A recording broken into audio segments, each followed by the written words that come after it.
Good morning, everyone. Thank you so much for joining my session.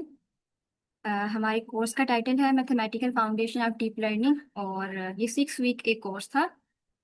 और आज जो है वो मतलब ये हमारा जो कोर्स चल रहा था इसका लास्ट वीक है 6 वीक। और 6 वीक का ये हमारा फर्स्ट डे है।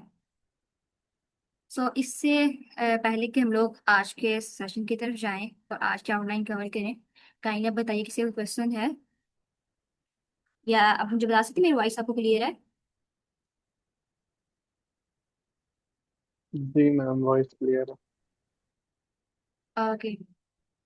जी सर फैजान सर गुलाम मोहिउद्दीन, आप हमारे सेशन में आज नहीं हो क्या? कोई आपका क्वेश्चन है इस सेशन से रिलेटेड, या आपको आइडिया अगर हो डीप लर्निंग क्या है, इसके बिहाइंड मैथमेटिक्स क्या है, क्या आपको ये चीज़ों का आइडिया है तो आप शेयर कर सकते हैं। नहीं मैम, आज मेरा फर्स्ट डे है तो मैं बस देखने आया था। ये कोर्स दोबारा स्टार्ट होगा कि नहीं? नो सर, ये कोर्स दोबारा स्टार्ट नहीं होगा, लेकिन कोई अगर करना चाहे, जिस तरह अगर आप भी करना चाहें तो आप इसको दोबारा से स्टार्ट कर सकते हैं। और अगर आपको कोई मतलब लेक्चर देखना है पीछे से तो आप मैंने हर चीज़ जो है वो पिन की हुई है स्लैक के अंदर। वो एक हमारी रिकॉर्डिंग शीट है, वहाँ से आप हमारी जो रिकॉर्डिंग वीडियोस है वो भी देख सकते हैं, और जो हमने मटेरियल कवर किया है उसकी पीडीएफ्स हैं वो भी आप जो है वहाँ से कवर कर सकते हैं। ठीक है मैम, थैंक यू। Okay. जी सर काशिफ, आपका क्वेश्चन है।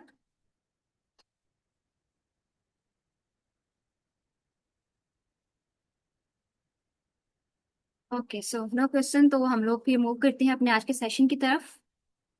लास्ट वीक हम लोगों ने कवर किया था ओवरफिटिंग एंड अंडरफिटिंग, तो उसको दोबारा से थोड़ा रिकैप करते हैं और देन आज हम लोग कवर करेंगे कि अगर ओवरफिटिंग अंडरफिटिंग हमारे पास प्रॉब्लम आ जाती है तो हम लोग कैसे ओवरकम कर सकते हैं। और इसके अलावा इस वीक में हम लोग सीएनएन को कवर करेंगे। हमारा जो मेन टारगेट था वो तो हम लोग अचीव नहीं कर पाएंगे, जिस तरह लास्ट वीक में हमारे पास 3 छुट्टियां आ गई थी, तो वो जो है वो हम लोग उस तरह से, जिस तरह मतलब हमने सोचा था कि हम लोग प्रोजेक्ट को करेंगे, उस तरह से कवर नहीं कर पाएंगे। लेकिन एनी हाउ इस वीक में जो हम लोग सीन को देखेंगे कि वो किस तरह से काम करता है। और एक बहुत फेमस जो एग्जाम्पल हर दफा हम लोग मतलब उसको रिवाइज करते हैं कि एक मॉडल है जिसने क्लासिफाई करना है कि कौन सी इमेज जो है वो कैट की है, कौन सी इमेज है वो डॉग की है। सो आई थिंक ये एक मेन डायलॉग था पूरे सेशन का जो आपने मेरे से बहुत ज्यादा सुना होगा। तो हम लोगों ने जो था एक मॉडल ट्रेन किया था जो कि प्रेडिक्ट करता था स्टूडेंट पास होगा या फेल होगा, या फिर ब्रेस्ट कैंसर था तो वो देखना था कि किसको कैंसर है या किसको कैंसर नहीं है। तो अब ये जो थे इनको हम लोगों ने कवर किया था with using simple ANN artificial neural network. तो हम लोग एक थोड़ा सा स्टेप जो है वो एडवांस में चलेंगे और देखेंगे कि सीएनएन जो है वो किस तरह से इमेजेस को क्लासिफाई करके बताता है कि ये इमेजेस जो है वो कैट की हैं और ये इमेजेस जो है वो डॉग की हैं। तो जिस तरह अगर हम लोग देखें स्टूडेंट्स के केस में तो उनके अटेंडेंस मार्क्स वगैरह होती है, वहाँ पे इमेजेस नहीं होती, डाटा जो है वो वेक्टर्स में मैट्रिक्स में इस तरह कुछ न्यूमेरिक होगा। लेकिन अगर हमें इमेज को देख के ये प्रेडिक्ट करवाना है कि इमेज कैट की है या डॉग की है तो वहाँ पे उसके फीचर्स होते हैं। तो इमेजेस के ऊपर जो काम चीज करती है वो सीनन होता है, तो इस चीज को जो है वो हम कवर करेंगे। लेकिन आज का जो हमारा सेशन है वो हमारा होगा over fitting and under fitting और उसकी टेक्निक्स कि किस तरह से हम लोग जो है इस चीज को ओवरकम कर सकते हैं। सो आप में से किसी ने कोई लास्ट वीक जो था वो ज्वाइन किया था तो आप मुझे बता सकते हैं ओवर फिटिंग अंडर फिटिंग क्या है, आप उसको रिकैप कर सकते हैं।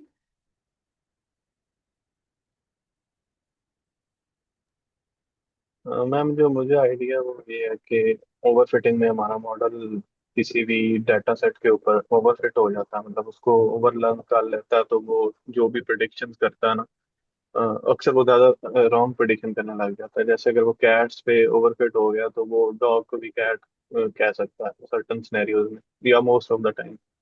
और अंडर फिटिंग में इसका उल्टा होता है कि आपका जैसे जैसे यहाँ पे कैट्स ओवर फिट हो गई थी तो डॉग्स अंडर फिट हो गए थे, तो वो अक्सर डॉग को कैट बताएगा, कैट्स को डॉग, इस तरह। ठीक है।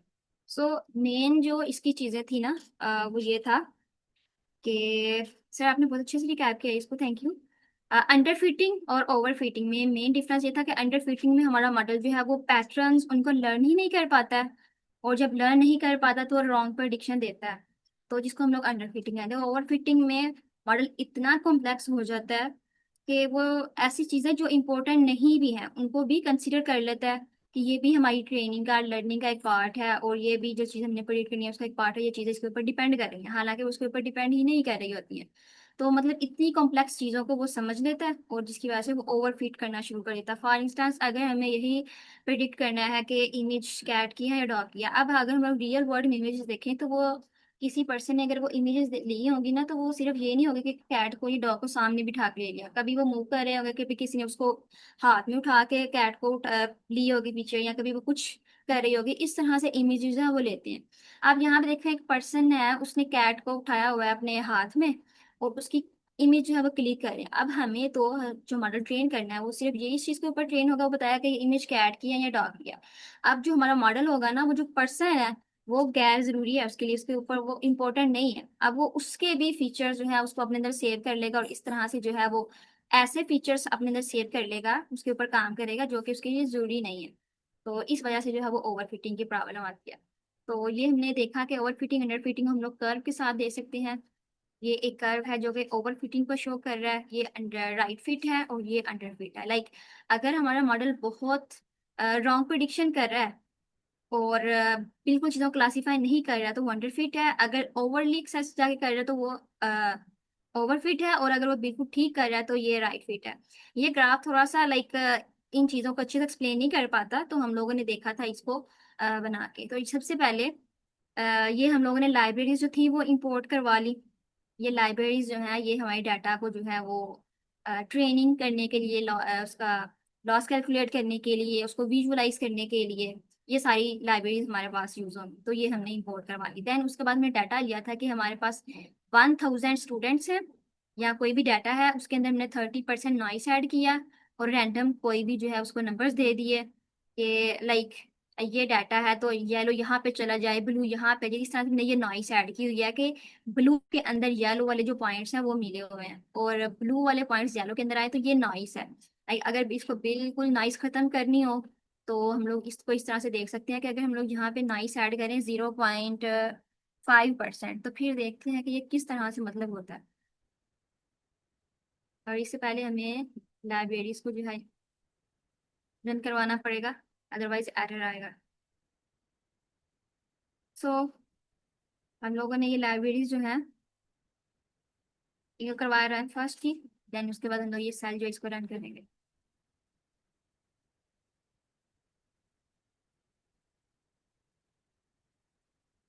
ठीक है, अब नेक्स्ट सेल हम लोग रन करते हैं।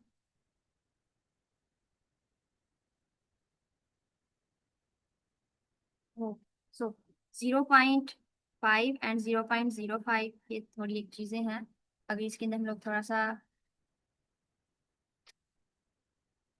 होल्ड करें तो फिर देखते हैं। ये देखें, ये कितना मतलब कि बिल्कुल ठीक है कि ये सारे पॉइंट्स के साथ हैं, ये इसके अंदर बिल्कुल भी नाइस नहीं है। तो ये हम लोगों ने नाइस इसलिए ऐड करवाया था ताकि जो हमारा मॉडल है इसको थोड़ी एफर्ट पुट करनी पड़े और वो पैटर्न्स को अच्छे से नाइस करे। अगर यहाँ पे हम लोग इसको ये डाटा सेट दे देंगे इसके अंदर कोई नाइस ही नहीं है, तो इसने बिल्कुल भी अच्छे से ट्रेनिंग इसकी नहीं है, लाइक इसको कुछ एफर्ट ही नहीं पुट करनी पड़ेगी, ये सिर्फ यहाँ से कर्व बनाएगा और बस इसने कहना कि ये ले डाटा जो है क्लासीफाइड होगा। तो इस वजह से यहाँ पे जो था वो हम लोगों ने इतना नाइस ऐड किया हुआ था, 0.30 था, तो ये हम लोगों ने नाइस ऐड किया हुआ। देन इसके बाद ये जो चीजें हैं ये सिर्फ और सिर्फ इसको विजुअलाइज करने के लिए हम लोगों ने रखी हुई थी। ठीक है, अब हम लोगों ने देखा था ये भी कि डाटा को हम लोग जब ट्रेन करते हैं किसी मॉडल को तो दो हिस्सों में डिवाइड करते हैं, ट्रेनिंग और टेस्टिंग में। देन उसको हम लोग नॉर्मलाइज करते हैं ताकि उसके अंदर जो आउटलेयर्स हैं वो रिमूव हो जाएं। और क्योंकि हम लोग पाईटार्च के साथ काम कर रहे हैं तो यहाँ पे हम लोगों ने डाटा जो था उसको टेंसर्स की फॉर्म में लिया, क्योंकि पाईटार्च हमेशा टेंसर के साथ काम करता है। उसके बाद हम लोगों ने एक मॉडल जो था उसको बनाया, जो कि एएन का मॉडल है। इसको ट्रेनिंग के लिए कहा कि इतनी दफा ये 500 टाइम में ये लूप चले और इसका लॉस कैलकुलेट हो, लर्निंग एड्स का ये है। और इसके बाद हम लोग ने हर दफा एक दफा लूप चलेगा तो उसका डाटा सेव कर लिया इस डिक्शनरी के अंदर, दूसरी दफा चला उसका डाटा सेव कर लिया। इस तरह से हम लोग ने ये ट्रेनिंग का प्रोसेस जो था वो चलाया, फॉरवर्ड बैकवर्ड इस तरह से जाके ये मॉडल जो है ये ट्रेन हो जाएगा। तो इसको रन करते हैं हम लोग। ये सिंपल था, हम लोगों ने मॉडल ट्रेन किया। ये अब हम लोग क्या करते हैं, एक इस मॉडल की जो है वो बाउंड्री लाइन क्रिएट करके देखते हैं इस मॉडल की बाउंड्री कहाँ पे आती है, डाटा को किस तरह से जो है वो क्लासीफाई करता है, ये बाउंड्री होगी। अब हम लोगों ने क्या किया, ये ट्रेनिंग का काम था, ये हम लोगों ने लास्ट वीक किया था। जो इससे भी लास्ट वीक था, लाइक सेकंड लास्ट वीक, इसमें हम लोगों ने मॉडल को किया था कि अंडरफिट कैसा दिखता है, ओवरफिट कैसा होता है और ये कैसा है। तो ये मॉडल जो था ये अंडरफिट है। इसको देखते हैं कि मॉडल अंडरफिट क्यों है। तो इसके अंदर क्योंकि हम लोगों ने मॉडल को ट्रेन करने के लिए सिर्फ और सिर्फ एक ही जो न्यूरॉन है ना ये रखा है। अब अगर हमारे पास 1000 जो है वो सैंपल हैं, उसकी इनपुट्स हैं, डिफरेंट टाइप ऑफ फीचर हैं, उन फीचर्स को मैं सिर्फ और सिर्फ यहाँ पे ऐसे रख के दो न्यूरॉन को दे रही हूँ, और दो न्यूरॉन ही जो है वो हमें एक आउटपुट जो है प्रोवाइड करने हैं। तो अगर इसके अंदर डाटा के अंदर बहुत ज़्यादा नॉइस भी है, तो ये क्या करेगा, सिर्फ ये दो न्यूरॉन इसके लिए बहुत कम होंगे और ये मॉडल जो है ये अंडरफिट हो जाएगा। ठीक है, तो ये हम लोगों ने मॉडल खुद से डिफाइन किया कि सिर्फ और सिर्फ एक ही लेयर रखी, एक लेयर के अंदर दो न्यूरॉन और उसकी एक आउटपुट। तो ये मॉडल जो है वो शो कर रहा है अंडरफिट को। तो हम लोग इसको रन किया जब, तो इसने जो है वो एक स्ट्रेट लाइन जो थी वो जनरेट की। और स्ट्रेट लाइन जो थी वो कुछ भी प्रिडिक्ट नहीं कर पाई, उसने सिर्फ एक स्ट्रेट लाइन बता दिया कि इसके जो लेफ्ट साइड पे होगा वो ये डाटा होगा, जो राइट साइड पे होगा वो ये डाटा होगा। इसको दोबारा रखने के लिए देखते हैं इसके अंदर क्या रह रहा है। ये name epoch 300 explain is not defined। दोबारा से इसको रन करते हैं, हो सकता है कोई सेल रन ना हुआ हो।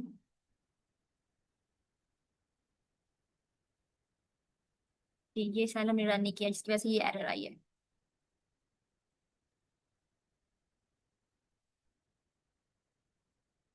ओके, सो अंडरफ्यूट मॉडल जी ये रन हो गया। अब देखें यहाँ पे, तो इसने एक स्ट्रेट लाइन जो थी वो जनरेट कर दी, और इसने कोई कर्व जनरेट नहीं किया, इस बिल्कुल अच्छे से क्लासीफाई नहीं किया। येलो वाले पॉइंट्स जो है ब्लू के अंदर गए हुए हैं, ब्लू वाले पॉइंट्स जो येलो के अंदर गए हुए हैं। इसका मतलब ये है कि जो ब्लू पॉइंट्स हैं ये शो तो कर रहा है कि ये क्लास 0 से बिलोंग कर, लेकिन क्योंकि दूसरी रीजन में आ गया तो ये ब्लू पॉइंट्स को भी यही कंसिडर करेगा कि क्लास 1 से है, और ये बात जो है वो गलत होगी, यानी इसकी प्रेडिक्शन जो है ये गलत है। तो ये मॉडल जो है ये अंडरफिट है। अब दूसरी तरफ हम लोग एक गुड मॉडल जो है वो ले लेते हैं कि एक गुड मॉडल जो है वो किस तरह से है। इसने एक कर्व जनरेट किया, और वो इस तरह से है कि इसने बिल अच्छे से जो है वो येलो पॉइंट्स को लदा कर दिया और ब्लू पॉइंट्स को लदा कर दिया। आल दो कि ये कुछ पॉइंट्स जो है यहाँ पे गए हुए हैं, लेकिन अगर हम लोग इस लाइन से देखें तो इससे बहुत बेहतर जो है इसने चीजें जो है वो प्रेडिक्ट की है। और यही चीज जो थोड़े पॉइंट इधर हैं कुछ पॉइंट इधर हैं, ये लास्ट को शो कर रही होंगे कि ट्रेनिंग के जो असल वैल्यूज हैं वो ये हैं, और जो हमारी वैल्यू जिसके ऊपर हमने हमारे को ट्रेन किया वो ये है। ठीक है, और अगर हम लोग इस मॉडल को देखें तो वहां पे पीछे सिर्फ एक न्यूरॉन हमने ऐड किया था, यहाँ पे हमने 16, पहली लेयर दूसरी लेयर और तीसरी, तीन लेयर है। पहली लेयर के अंदर 16 न्यूरॉन है, दूसरी लेयर के अंदर 16 न्यूरॉन, और सॉरी 16, क्योंकि पहले वाली के अंदर 16 न्यूरॉन थे तो उसकी जो आउटपुट आएगी वो अगले वाले के लिए इनपुट काम करेगी। तो सेकेंड लेयर के अंदर 16 इनपुट है और इसके अंदर 8 न्यूरॉन। फिर थर्ड वाली लेयर के अंदर 8 इनपुट और 1 न्यूरॉन। इस तरह से जो मॉडल है इसने कुछ ना कुछ वैल्यूज जो है वो पैटर्न सीखा, और इसने जो है इस तरह से एक गुड नेट मॉडल बना दिया। अब हम लोग नेक्स्ट चलते हैं कि ओवरफिट मॉडल ने ये क्या किया, इसने क्यों ओवरफिटिंग कर दी। अब यहाँ पे देखें तो हमने एक ओवरफिट मॉडल डिफाइन किया जिसके अंदर क्या है, इसके अंदर 1 2 3 4 लेयर्स हैं। पहली वाली लेयर के अंदर 256 न्यूरॉन है। अब ये डाटा के लिए बहुत ज्यादा मतलब न्यूरॉन है, और हर एक न्यूरॉन का कोई ना कोई काम होगा, वो किसी न किसी पैटर्न को देख रहा होगा। और इसने वैसे पैटर्न, ऐसे पैटर्न जो कि गैर जरूरी हैं, इनको भी इसने जो है वो सेव कर लेना और कहना कि ये भी मतलब इसको भी इस चीज के ऊपर भी जो है वो मॉडल जो है वो ट्रेन करना है और ये इसका हिस्सा है। सेकंड के अंदर देखें तो ये 256 इनपुट, और फिर इसके अंदर सेकंड लेयर के अंदर भी 256 न्यूरॉन, थर्ड लेयर के अंदर भी 256 न्यूरॉन। तो ये एक बहुत बड़ी वैल्यू है। तो ये मॉडल जो है बहुत कॉम्प्लेक्स हो जाएगा। अगर ये मॉडल कॉम्प्लेक्स हो गया तो मीन कि ये अब ओवर फिटिंग जो है इसको शो करेगा। अब ओवर फिटिंग देखते हैं कि ये कैसे थी। ओवर फिटिंग अगर हम लोग देखें तो ये जो कर्व है,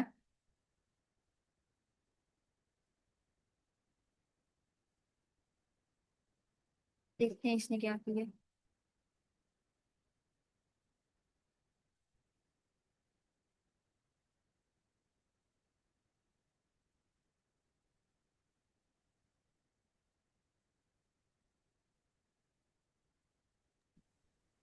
मैम वेलकम ये टू आपने इंजीनियर्स। कोडा पे किया हुआ है शिफ्ट?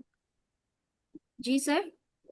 ये इसको पाई टॉर्च को कोडा पे आपने किया हुआ नो शिफ्ट सर, किसी शेयर नहीं किया व्लॉग में? उधर। No no sir. तो वो कर लेना था ना, उससे जरा फास्ट हो जाता। नो सर, ये फास्ट चल रही थी बस, ये थोड़ा आई थिंक सो इंटरनेट की वजह से ऐसा हुआ। ओके जी, ये हो गया। अब यहाँ पे देखें तो ये ओवरफीड मॉडल किस तरह से, कि ये खाली जगह है इसके जहाँ पे कुछ भी नहीं है, और इसने इसको भी इसका पार्ट कर लिया, इसको भी इसका पार्ट, लेकिन मेन जो चीज़ है ना वो ये है कि ये जो हमने रीजन दिया हुआ है ब्लू पॉइंट्स को, कि ये क्लास 0 से बिलोंग कर रहा है। अब क्लास 1 जो था इसका कर्व जो था वो होना चाहिए था ये यहाँ तक रहता, लेकिन इसने कुछ इसके पार्ट्स, लाइक जो ग्रीन पार्ट था वो येलो ब्लू के अंदर चला गया, और ये मॉडल जो इसमें छोटी छोटी मतलब यहाँ पे भी कर्व बना दी है, और यहाँ पे रीजन बना दिया कि ये इसका रीजन इसके अंदर शिफ्ट कर दिया, और इसका रीजन जो है ये इसके अंदर शिफ्ट कर सकता है। तो ये जो प्रॉब्लम है ना ये ओवरफिटिंग की आती है। तो मेन जो डिफरेंस है बेसिकली ओवरफिटिंग अंडरफिटिंग के अंदर ये है, ओवरफिट के अंदर मॉडल बहुत ज्यादा कॉम्प्लेक्सिटी इसको देख लेता है, और अंडरफिट के अंदर मॉडल जो है वो कुछ भी लर्न नहीं कर पाता। तो आज हम लोग देखेंगे कि अगर हमारा मॉडल जो है वो इस तरह से बिहेव करना शुरू कर दे, तो हम लोग कौन सी टेक्निक्स जो है उनको अप्लाई करके तो इस चीज को जो है वो ओवरकम कर सकते हैं। ओके, तो फिर चलते हैं जी रेगुलराइजेशन टेक्निक्स के ऊपर डीप लर्निंग के अंदर। अच्छा, अब कुछ टेक्निक्स है रेगुलराइजेशन की जो कि सिर्फ ओवरफिटिंग के ऊपर काम करती हैं, अंडर फिटिंग के ऊपर काम नहीं करती हैं। तो आपको मैं सिर्फ ओवरफिटिंग के ऊपर बताऊंगी, अंडर फिटिंग की प्रॉब्लम को हम लोग किस तरह से जो है वो ओवरकम कर सकते हैं, क्योंकि अंडर फिट का जो मॉडल है ये बहुत मतलब इसके अंदर न्यूरॉन्स की वैल्यूज बहुत कम हो सकती हैं। तो अगर हम लोग इसके अंदर लेयर ज्यादा करते हैं, या फिर हर एक लेयर के अंदर जो न्यूरॉन है इनकी वैल्यूज ज्यादा करते जाएं, तो ये जो प्रॉब्लम है अंडर फिट की, इसको इस तरह से जो है वो कवर किया जा सकता है। ठीक है, ये तो हमने खुद से चीजें डिफाइन करनी होती हैं, तो ये हम लोग इसको खुद से बना सकते हैं। लेकिन अगर हमारा मॉडल जो है वो ओवरफिट कर रहा है, तो फिर हम लोग क्या कर सकते हैं। तो सबसे पहले देखते हैं कि रेगुलराइजेशन क्या है। ये बेसिकली वही स्टेप्स हैं या टेक्निक्स हैं जो कि ओवरफिटिंग को रिड्यूस करती हैं। और ये किस तरह से करती हैं, अगर हम लोग कुछ कॉन्स्टिट्यूएंट्स या कुछ पेनल्टीज मॉडल की ट्रेनिंग के दौरान उसको देते हैं।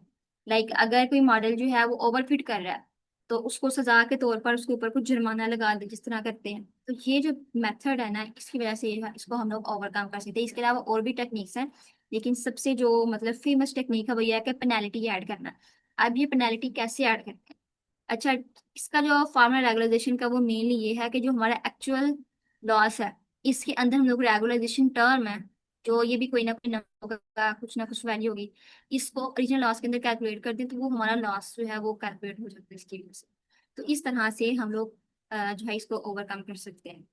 ठीक है, अब ये इम्पोर्टेंट क्यों है कि इसका मतलब इसको यूज करने का प्रोसेस क्या है। जिससे हमने पीछे देखा कि ओवरफिटिंग अंडर फिटिंग की प्रॉब्लम आती है, इस वजह से आती है कि अगर ये चीज अप्लाई नहीं करते रेगुलेशन की, तो मॉडल जो है वो ट्रेनिंग डाटा के ऊपर पैटर्न्स को रट्टा लगा लेता है, लाइक उसको लर्न कर लेता है। वो सीखता कुछ नहीं, रट्टा लगा लेता है। ठीक है, और जब टेस्ट डाटा की बात आती है तो उसके ऊपर उसकी परफॉर्मेंस जो है बहुत ज्यादा खराब होती है। लाइक ट्रेनिंग के ऊपर वो अच्छा काम कर रहा है, और टेस्टिंग के ऊपर जब बात आती है तो वो उसकी परफॉर्मेंस जो है वो ड्रॉप हो जाती है, वो कुछ भी सीख नहीं पाता। उसको जब अननोन एक इमेज देते हैं तो वो क्या करता है, वो उसको गलत प्रेडिक्ट करता है। ठीक है, और ये है कि इसका हाई वेरिएंस मतलब ओवर फिटिंग बहुत ज्यादा इसकी होती है। वेरिएंस यही शो करता है, जो वेरिएंस है ना वो यही शो करता है कि जो हमारा मॉडल है वो ओवर फिट कर रहा है। ठीक है, तो इसके बगैर ये होता है, लेकिन अगर हम ये टेक्निक अप्लाई करें तो फिर क्या होता है, मॉडल जो है मेमोराइज करने की बजाय पैटर्न्स को जो है वो लर्न करना शुरू कर देता है।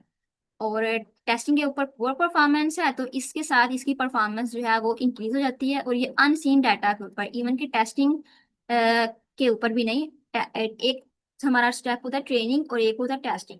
अगर हमारा मॉडल जो है वो ट्रेनिंग के ऊपर अच्छा काम कर रहा है, टेस्टिंग के ऊपर अच्छा काम नहीं कर रहा, तो ये एक प्रॉब्लम आ जाती है।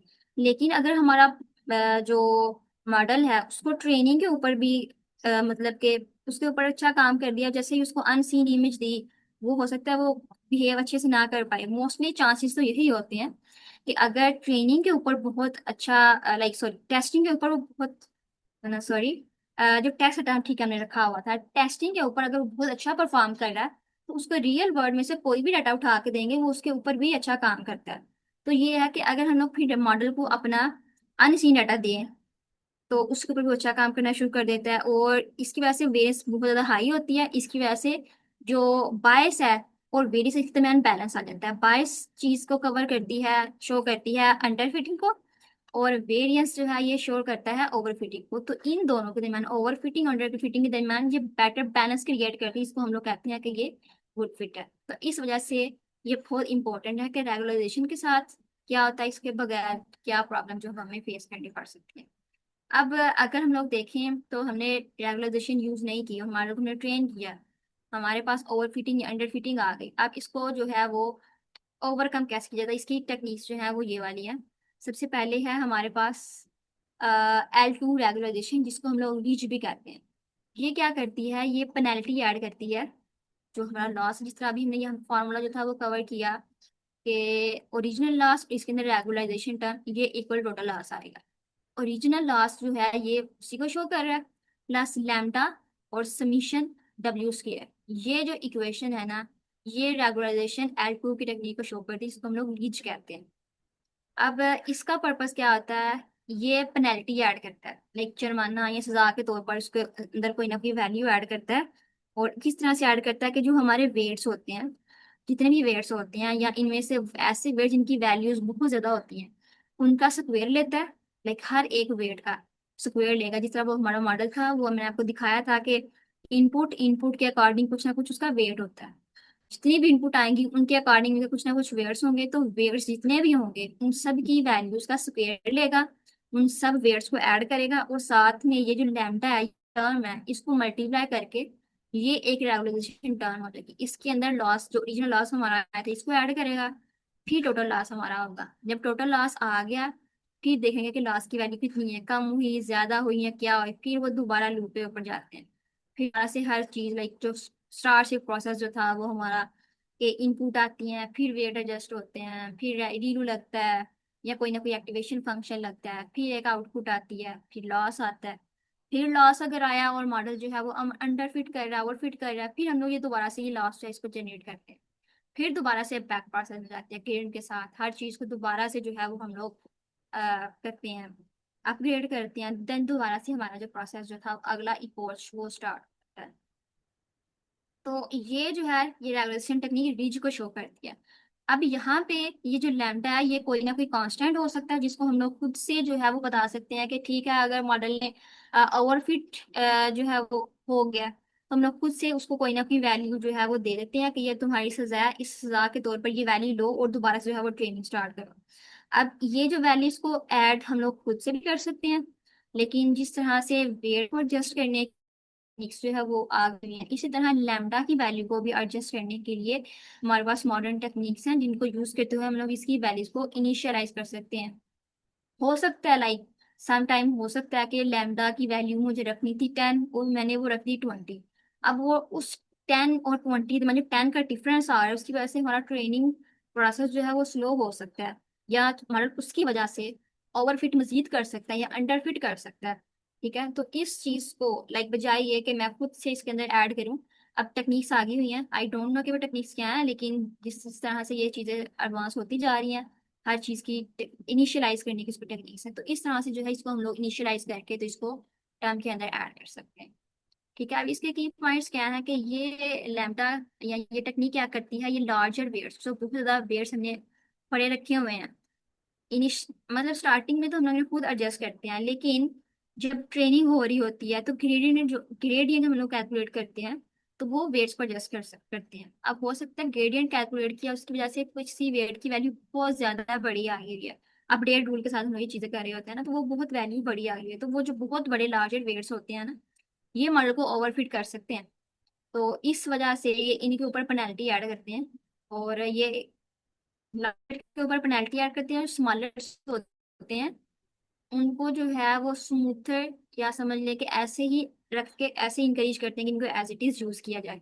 और सम टाइम कभी कभी ऐसा होता है कि कुछ वेट्स को हमें खुद से फोर्स करना पड़ता है कि वो जीरो हो जाए, लेकिन यहाँ पे फिर ये जो प्रॉब्लम हमें आती है कि कुछ वेट्स को जीरो करना, जीरो करेंगे तो जाहिर सी बात के साथ जो इनपुट होगी वो भी सारी जीरो, मतलब कि वो न्यूरॉन हमारा बंद हो जाएगा, वो काम नहीं करेगा। तो ये हमें काम नहीं करना पड़ता, बल्कि हर एक न्यूरॉन जो है वो काम कर रहा होता है, और बस हम लोग ये पेनल्टी ऐड करते हैं और हमारा मॉडल जो है वो ओवर फिटिंग से बच जाता है। अब इसका इफेक्ट क्या होता है कि ये जो model complex, like over fitting इस वजह से आती है कि मॉडल कम्प्लेक्स हो गया हुआ है, तो होता है और जो हम लोग डिसीजन बाउंड्री क्रिएट करते हैं, जिस तरह यहाँ पे हम लोगों ने ये कर्व जो किया था, ये कर्व बेसिकली ये डिसीजन बाउंड्री है, इस डिसीजन बाउंड्री को स्मूथ बनाता है। ये स्मूदर नहीं है, ये कहीं कहीं से कहीं गई तो इस चीज को स्मूथ करिए करता है। ये जो ब्रिज है रेगुलराइजेशन टेक्निक, ये काम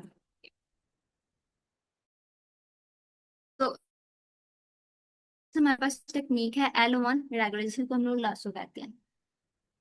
ठीक है, अब ये क्या करती है, ये भी पेनल्टी ऐड करती है, लेकिन ये कर रही थी वेट्स का स्क्वायर लेके उसको सम करें, और ये जितने भी हमारे वेट्स हैं उन सब का मीन लेगा और उनका सबका ऐड करेगा और फिर किसी मतलब पेनल्टी से मल्टीप्लाई करके फिर लॉस के अंदर ऐड करवाएगा। जितनी भी लाइक वैल्यूज हैं उसकी एब्सोल्यूट वैल्यू लेगा। एब्सोल्यूट वैल्यू मीन के अगर कुछ वेट्स हैं उनकी वैल्यू नेगेटिव है, उनकी वैल्यूज भी पॉजिटिव है। और इस तरह से काम करेगा, जितने भी वेट्स होंगे उनको पेनल्टी के साथ मल्टीप्लाई करके और ओरिजिनल लॉस के अंदर प्लस करेंगे और हमारा फिर एक लॉस आएगा जिसको हम लोग दोबारा से अपडेट करेंगे। अब ये क्या है कि ये फोर्स करता है some weights to become exactly zero. अब ये कुछ वेट्स हैं जिनको एग्जैक्टली जीरो कंसिडर कर लेता है। अगर हम लोग एब्सोल्यूट की डेफिनेशन देखें, लाइक लेट्स सपोज के ये वेट है जिसका हमें एब्सोल्यूट फाइंड आउट करना है। इसका रीलू काम करता था ना, ये थोड़ा सा मतलब सम ये समझिए कि इसका काम इतना ही है। अगर वेट की वैल्यू जो है वो ग्रेटर देन जीरो है तो इसको एज इट इज ले लेगा, और अगर वेट की वैल्यू है वो लेसर देन जीरो है तो ये इसको जो है लेसर देन जीरो या समझ ले इक्वल जीरो है तो ये फिर इसकी वैल्यू को जो है वो जीरो कर देगा और इसको खत्म कर देगा। ठीक है, तो ये एब्सोल्यूट जो है ये वैल्यू ऑफ वेट ये काम करता है कि अगर किसी वेट की वैल्यू नेगेटिव है या जीरो है इसने ऑटोमेटिक उसको खत्म कर देना। इससे कहना ये न्यूरॉन अब चलेगा नहीं, ये काम नहीं करेगा, क्योंकि वेट की वजह से न्यूरॉन जो है वो चल रहा होता है। तो वो वाली इनपुट उसके अक्रॉस जो है वो जीरो हो जाएगी, और अगर वो वेट जो है वो जीरो से बड़ा है हमारा तो इसको जो है ये एज इट इज ले लेगा। ठीक है, और फिर ये क्या करता है, इस वजह से लाइक एब्सोल्यूट लेंगे तो फोर्स लाइक हर एक वेट को जो नेगेटिव वन को एब्सोल्यूटली फिर जीरो ही कंसीडर करना पड़ेगा। तो ये फोर्स करता है सारे वेट्स को जो नेगेटिव वन को जीरो करते हैं। और ये परफॉर्म करते हैं फीचर सिलेक्शन। फीचर सिलेक्शन जो है ये एक टाइप है जो कि सीन के अंदर यूज हो, लाइक जब हम लोग कर्नल अप्लाई करते हैं सीन के ऊपर तो वो फीचर मैप लाइक इसका थोड़ा इसका लेंथी कंसेप्ट है, इसको हम लोग कल समझेंगे। फीचर सिलेक्शन होती है, या फिर आप ये समझ लें कि किसी कैट की इमेज, और जिस तरह अभी हमने बताया कि कैट के साथ किसी पर्सन ने उसको उठाया हुआ है तो इसने उसके अंदर से फीचर ढूंढना है, कौन फीचर जो है वो इम्पोर्टेंट है और उसको उसने सेलेक्ट करना है। लाइक पर्सन ने उठाई हुई है कैट, और पर्सन जो है उसके फीचर्स इंपॉर्टेंट नहीं है, उसके लिए कैट है उसके फीचर्स इंपॉर्टेंट है। अब कैट के अंदर से भी कुछ फीचर्स होंगे जो उसके इंपॉर्टेंट, लाइक उसको ये पता आना चाहिए कि उसका कान जो है वो कहाँ पे है, कान और आंख के दरमियान जो है वो डिफरेंस कितना आना चाहिए, उसकी आंख की शेप किस तरह से होती है। तो ये इस चीज को हम लोग कहते हैं फीचर सिलेक्शन। तो ये एक काम क्या करता है कि ये वेस्ट करता है, दूसरा काम ये कि फीचर सिलेक्शंस को ये परफॉर्म करता है। इसको जिसको देखेंगे कि हम लोग सीन के अंदर भी इसको अच्छे से समझ कि फीचर सिलेक्शन बेसिकली एक्चुअली में होती क्या है। और ये मॉडल को इफेक्ट करता है फिर इस तरह से कि ये ओवरफिटिंग से बच जाता है और जो इरेलीवेंट फीचर्स होते हैं इनको एक्सट्रैक्ट कर देता है। लाइक वो पर्सन जो था वो उसके फीचर्स इरेलीवेंट है, उसने इनको रिमूव करके सिर्फ और सिर्फ कैट जो है उसके फीचर्स को जो है वो कंसिडर करना है। सो ये दो रेगुलेशन की टेक्निक है, एक है रीच और एक है लासो। सो अगर आपको ये दोनों टेक्निक्स कवर हो गई हैं कि अगर हमारा मॉडल ओवरफिट कर रहा है तो ये टेक्निक्स किस तरह से जो है वो पेनल्टी ऐड करती हैं, देन ओके एंड गुड। और कोई आपका क्वेश्चन है तो आप पूछ सकते हैं।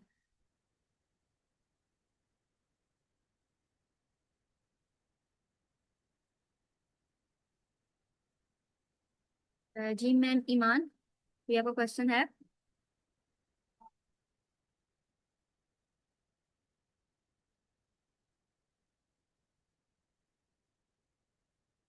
ओके, सो नेक्स्ट चलते हैं।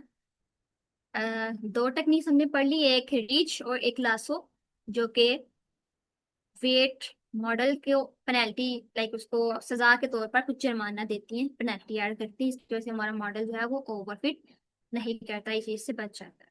अब नेक्स्ट कुछ और भी टेक्निक्स हैं, और ये टेक्निक है जी ड्रॉप आउट। जो मेन चीज है जो हमने समझी कि ओवरफिटिंग इस वजह से होती है, मॉडल है वो बहुत रिफ्लेक्ट होने की वजह से ऐसे ये अब्सॉर्ब कर लेता है जो उसके लिए इम्पोर्टेंट नहीं होती है। और जब इम्पोर्टेंट नहीं होती है उसके ऊपर भी काम कर की वजह से अच्छा परफॉर्म करता है, टेस्टिंग के ऊपर उसकी परफॉर्मेंस भी अच्छी है। ठीक है, अब हम और काम करने के लिए करने की टेक्निक क्या है कि हमारा डीप लर्निंग का जो मॉडल होता है वो बेसिकली न्यूरॉन से मिलके बना होता है। हर एक लेयर के अंदर न्यूरॉन्स होते हैं, तो अगर हर एक न्यूरॉन के अंदर देखें कि इसकी वैल्यू बहुत कम है या इस इनपुट के रिलेटेड, फॉर इंस्टेंस अगर हम ये प्रिडिक्ट कर रहे हैं कि स्टूडेंट पास है या फेल, और इसके अंदर ये चीज़ें इन्वॉल्व हो जाती हैं कि स्टूडेंट की अटेंडेंस कितनी है, स्टूडेंट्स के मार्क्स कितने हैं, हर सब्जेक्ट के अंदर या ओवरली देखें तो मार्क्स कितने हैं, स्टूडेंट वो रेगुलर है, बिहेवियर ऐसे दूसरों के साथ जिस चीज़ जो है वो मिल के लाइक एक स्टूडेंट को बता रही है कि वो पास या फेल है। तो अब इसके अंदर से जो मेरे ख्याल से जो ज्यादा इंपॉर्टेंट चीजें होंगी वो ये होंगी कि उसकी अटेंडेंस और उसका मार्क्स, बाकी उसका बिहेवियर कैसा है, वो यूनिफॉर्म कौन सा पहन के आ रहा है कौन सा नहीं पहन के आ रहा, ये उसके लिए चीजें जो है जरूरी है। तो हम लोग क्या करेंगे, ऐसी चीजें जो ये चीजें ले रही हैं उसको हम उसको हम लोग जो है वो ड्रॉप आउट कर देंगे। ठीक है, तो ये टेक्निक ड्रॉप आउट की है कि रैंडमली डीएक्टिवेट करता है कुछ न्यूरॉन को ड्यूरिंग ट्रेनिंग। अब ये वर्क किस तरह से कर सकता है, एक प्रोबेबिलिटी के साथ रखते हैं कि इसके इतने परसेंट चांसेस है ये ट्रेनिंग के अंदर ये काम कर रहा है, इसकी बेस के ऊपर ये प्रोडिक्शन आ रही है। ठीक है, इस चीज को प्रोबेबिलिटी कह सकते हैं आप। अ, तो अदरवाइज इट इज ड्रॉप्ड, यानी इसको सेट कर देते हैं जीरो। प्रोबेबिलिटी की वैल्यू अगर हम लोग देखें तो ये वन, जीरो से लेके वन के दरमियान होती है। तो अगर वो कुछ भी परफॉर्म नहीं कर रहा तो उसकी जो प्रोबेबिलिटी है वो जीरो हम लोग कर देते हैं, उसको फिर अंदर से जो है वो निकाल देते हैं। अब इसका इफेक्ट क्या होता है कि प्रिवेंट करता है कोड न्यूरॉन। अब क्योंकि अगर एक न्यूरॉन के अंदर लाइक फर्स्ट लेयर ही ले लें तो ये उसकी अटेंडेंस है, ये उसके मार्क्स हैं, ये उसका बिहेवियर है, ये उसका यूनिफॉर्म है। ठीक है, अब ये सारी चीजें जो है ना ये मिलके एक न्यूरॉन बना रही हैं और ये बताएगा कि स्टूडेंट जो है वो क्या है, वो पास है या फिर स्टूडेंट जो है वो फेल है। ठीक है, अब अगर हम लोग इसके अंदर से ये चीज खत्म कर दें, ये चीज खत्म कर दें क्योंकि बिहेवियर ये चीजें इंपॉर्टेंट नहीं है, तो मैं ये सिर्फ इसके ऊपर डिपेंड करेगा ये जो इस तरह से लाइक हर एक न्यूरॉन है ना उसकी अपनी एक वर्थ है। अगर हर एक न्यूरॉन की अपनी अपनी वर्थ होगी तो दूसरा एक के ऊपर पहले वाले के ऊपर या पहला दूसरे वाले के ऊपर कोई डिपेंडेंसी नहीं रखता। तो अगर हम लोग इस टेक्निक को यूज करें तो ये जो डिपेंडेंसी है ना इस चीज को खत्म कर देती है कि हर एक न्यूरॉन अपना अपना काम कर रहा है, किसी एक को अगर हम लोग निकाल भी दें हमारे के ऊपर कोई फर्क नहीं पड़ेगा, किसी एक को ये कर दें हो सकता है अगर मार्क्स को ही निकाल दें, लाइक अगर ये फीचर मेरे लिए बहुत इंपॉर्टेंट है मार्क्स का, अगर मैं इसी को निकाल दूं मॉडल प्रेडिक्ट ही ना कर पाए। तो इस तरह से जो एक दूसरे के ऊपर न्यूरॉन है ना ये डिपेंडेंसी अपनी खत्म कर देती है, हर एक की अपनी वर्थ हो जाती है। और ये जनरलाइज चीजें होती हैं इनको इम्प्रूव कर देता है। अब यहाँ पे देखिए डिपेंडेंसी खत्म, हर अपना काम है तो चीजें जो है वो डेवलप। तो ये ड्रॉप आउट की जो है वो टेक्निक है कि ओवर फिटिंग के अंदर अगर हम लोग कुछ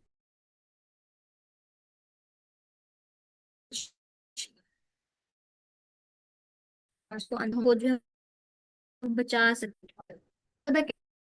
केसेस में ऐसा होता है हमारा बहुत अच्छा होता है, लेकिन क्योंकि हम लोग मॉडल को खुद डिफाइन कर रहे होते हैं पार्ट टास्क के अंदर, वो हमारी ही वजह से कुछ ना कुछ लाइक कॉम्प्लेक्सिटी आ जाती है। इसको हम लोग खुद से जो है वो ये टेक्निक्स लगा के ओवरकम कर सकते हैं। हाँ ये भी हो सकता है। एक तो चीज ये है कि अगर मॉडल विजुलाइज कर इस ये वाला model के इस रखे हुए हैं, हम लोग इनकी वैल्यू को कम कर देंगे तो ये हो जाएगा। लेकिन अगर हमारा एक दिन एक सर ने क्वेश्चन किया था, आई डोंट नो कि का नाम है, तो वो बता रहे थे कि चैट जीपीटी जेमिनाई ये किस तरह से काम कर रहे हैं। तो मीन अगर उसके ऊपर देखें तो वो इतना कॉम्प्लेक्स मॉडल है, मॉडल नहीं है, सिस्टम ऑफ मॉडल है। तो उसके अंदर कितने न्यूरॉन हो सकते हैं, कितनी चीजें हो सकती हैं, इस चीज को हम विजुलाइज नहीं दे सकते, किस तरह नहीं दे सके किस तरह से काम कर रहे हैं। सिर्फ ये है कि ये टेक्निक्स अगर हम लोग उनके ऊपर लगाएं, ये मैथमेटिकल इक्वेशन थी, इसको ऊपर लगाएं, ड्रॉप आउट की टेक्निक हम लोग लगाएं, तो ये हम लोग विजुलाइज किए इस चीज को खत्म कर सकते हैं। और इसका एडवांटेज क्या होता है ड्रॉप आउट का, कि ये very effective and neural network है, ये इसके अंदर बहुत ज्यादा इफेक्टिव है। तो हम लोग क्योंकि काम ही इसीलिए कर रहे हैं, और फिटिंग को किस तरह से ओवरकम करेंगे, हमें पता है कि ये चीज जो है इसके लिए इफेक्टिव है, इसका एक एडवांटेज है। सो नेक्स्ट स्टेप है जी हमारा, अगली टेक्निक है जी अर्ली स्टॉपिंग। कि जब हम लोग मॉडल को ट्रेन कर रहे होते हैं, तो ऐसी सिचुएशन आती है कि हमें पता लग जाता है कि अब हमारा लॉस कम हो गया। अब अगर इससे हम लोग एक नेक्स्ट स्टेप चलेंगे, तो हमारा जो लॉस है वो कम ही ज्यादा शुरू होना शुरू हो गया। लाइक लेट्स सपोज यहाँ पे जो हमने मॉडल ट्रेन किया था, इस वाले के अंदर नहीं, वो दूसरी वाली के अंदर है। ठीक है, training and testing loss, loss को अगर हम लोग देखें, तो वो हमारा लॉस जो था वो बहुत कम आ रहा था, लाइक तकरीबन 97-96%। अब मुझे पता है मैंने 500 टाइम वो लूप चलाया जिसकी वजह से मेरा काम आया। अब मैंने अगर वो लूप जो है वो 1000 टाइम कर लिया, और जब वो इपोच की वैल्यू थी वो 500 से क्रॉस की है, तो जो लॉस था वो बजाय कम होने के वो ज्यादा होना शुरू हो गया। लाइक 97% था, वो 90 पे आ गया। तो इसका मतलब ये समझ आ जाएगी कि अब मॉडल जो है मजीद इसको चलाएंगे तो क्या होगा, ये अपना लॉस जो है वो मजीद करना शुरू कर देगा। लाइक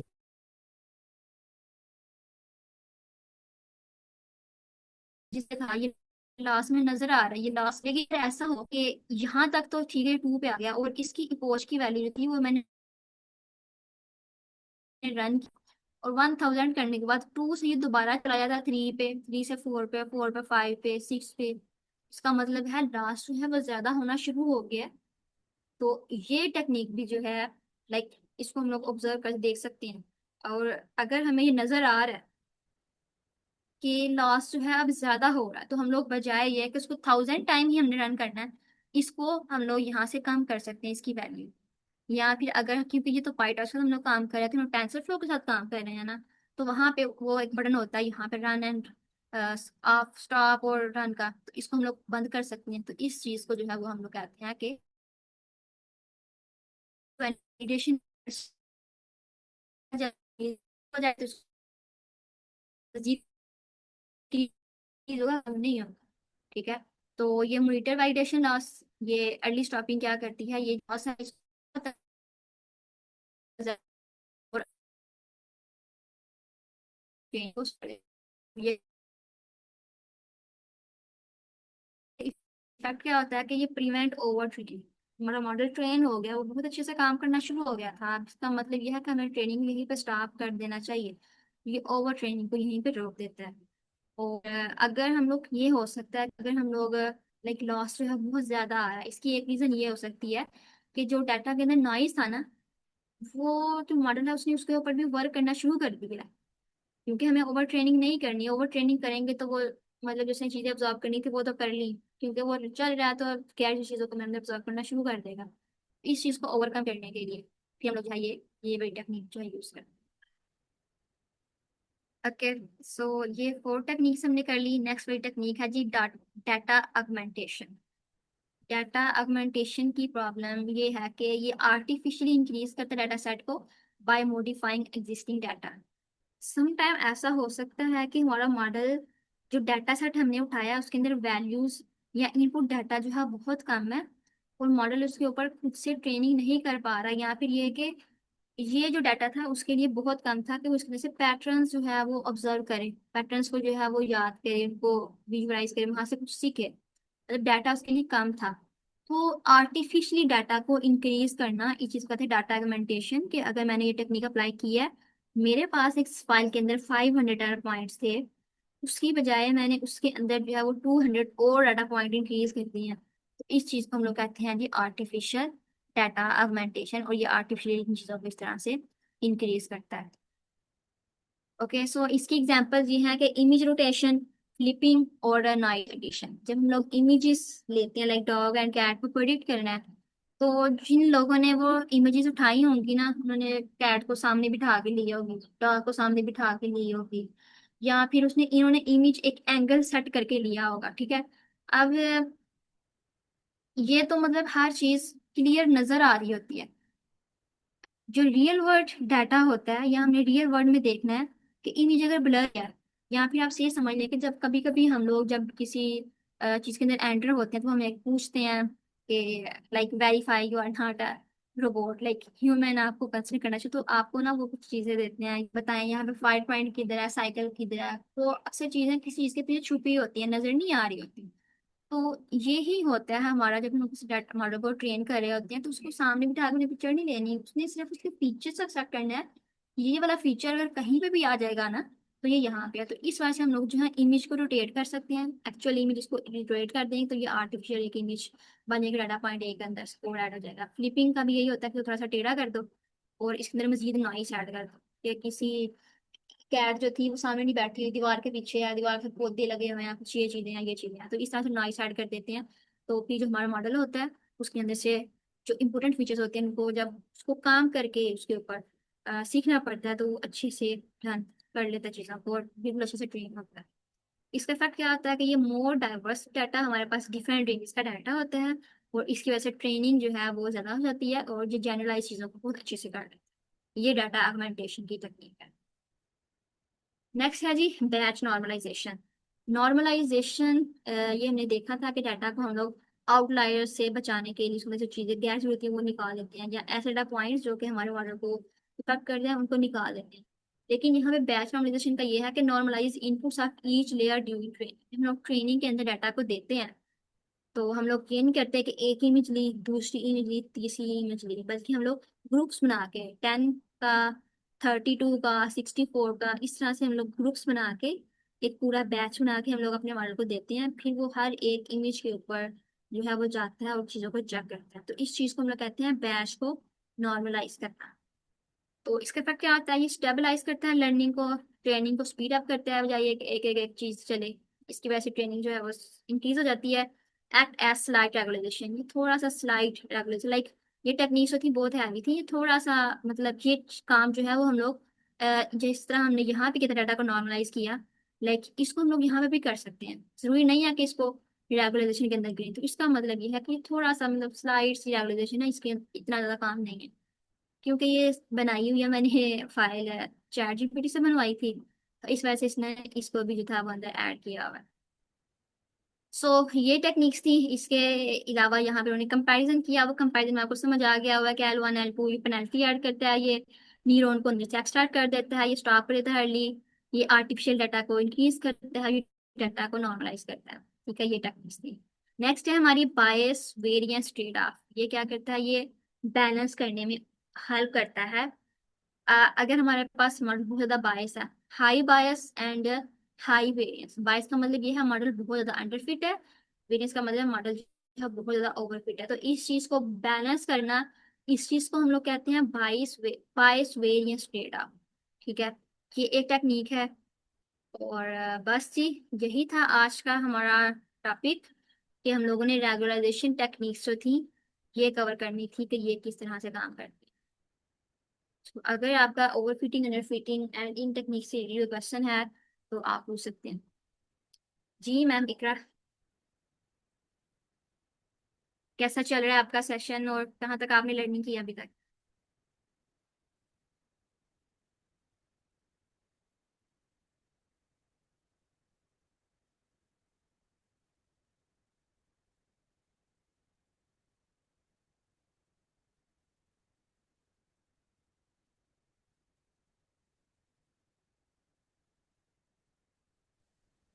जी मैम, क्या पूछ रहे हैं? मैम इकरा, आपको मेरी नेटवर्क। वॉइस आ रही?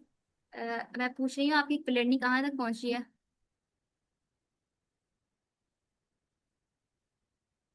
आप हमारी सेशन की सबसे छोटी मैं कह सकती हूँ पार्टिसिपेंट थी, तो आपकी लर्निंग कहाँ तक पहुंची है? मैम पाइथन के बारे में अभी। ठीक है, तो पाइथन का ना हमारा एक सेशन स्टार्ट हो रहा है 6 जुलाई से, Python and AI boot camp WP ब्राइगेड की तरफ से।